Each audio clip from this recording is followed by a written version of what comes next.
E aqui o 12º e último exercício da nossa lista de Segundo Reinado, um exercício da UERJ 2017, que traz um texto extraído deste documento aqui, né? Um anúncio de jornal de uma recompensa pela recaptura de um escravo fugido, né?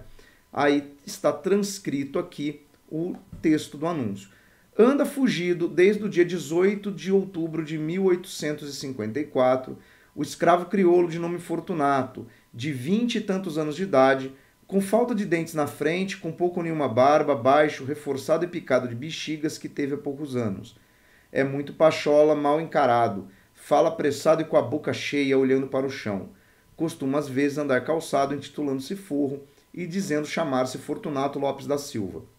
Sabe cozinhar, trabalhar de encadernador e entende de plantações da roça, donde é natural. Quem um prender, entregar à prisão e avisar na corte seu senhor, Eduardo Laimer, Rua da Quitanda, número 77. Receberá 50 mil réis de gratificação. Bom, então vamos lá.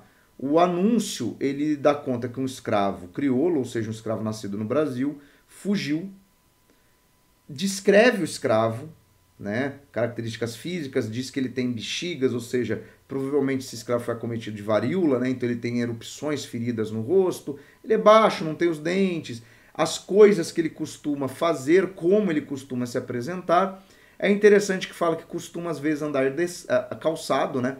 Isso é um elemento interessante, né? Os escravos andam descalços, né? Então andar calçado é uma forma de simular ser um homem livre.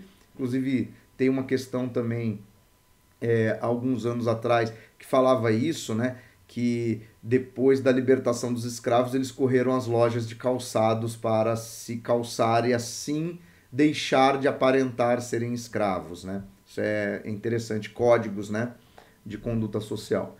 Mas vamos lá, o anúncio exemplifica uma prática que se tornou comum na imprensa brasileira do século XIX, a divulgação de oferta de recompensas por escravos fugidos. Tal prática possibilita situar a importância dessa mão de obra em diversas atividades econômicas. A partir das informações do anúncio, identifique duas características da condição de vida dos escravos no Brasil naquele momento.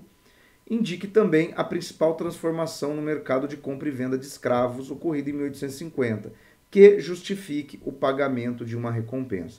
Bom, vamos lá. Questão da UERJ, embora não tenha item A e B, tem dois comandos, né? Ele pede dois momentos de resposta. O primeiro é duas características da condição de vida dos escravos no Brasil naquele momento. Bom, primeira coisa, nós podemos dizer que os escravos no final do século XIX, ou na segunda metade do século XIX, eles ocupavam atividades tanto urbanas como rurais, porque repara, o escravo ali, ele sabe cozinhar, quer dizer, uma atividade doméstica.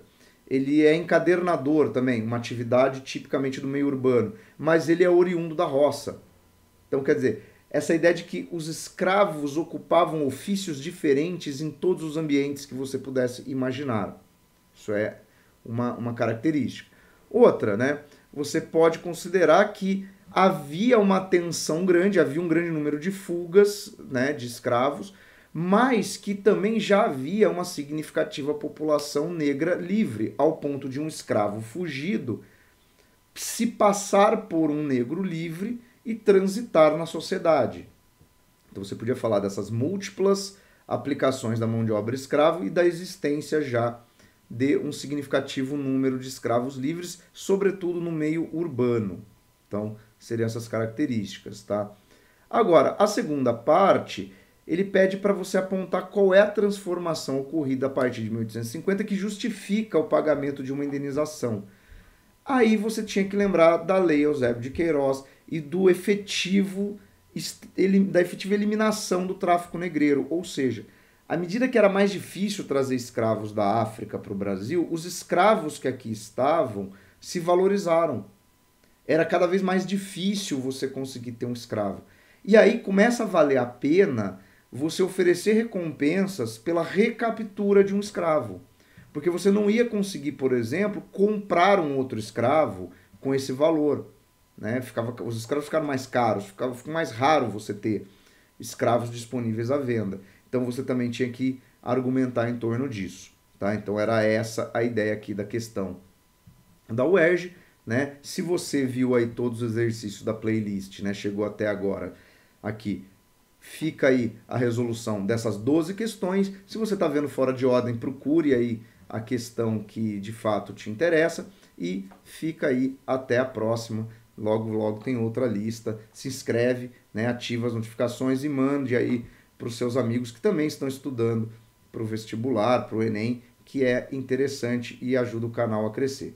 Um abraço a todos.